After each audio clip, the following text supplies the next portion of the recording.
Sa kasalukuyan, ang mga kumbento ng mga Benedictine ay patuloy nagpapalaganap ng mga kahalagaan at mabubuting gawa na itinuturo ni San Benito.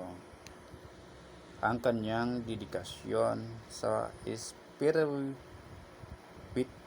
espiritualidad at pagmamahal sa Diyos ay nagpapatuloy na maging isang gabay para sa mga taong nag-aangad ng kahulugan at kapanatagan sa kanilang buhay.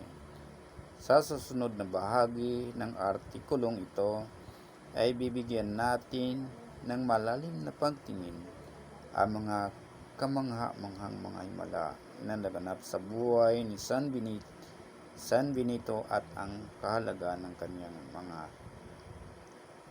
aral sa mundo ngayon.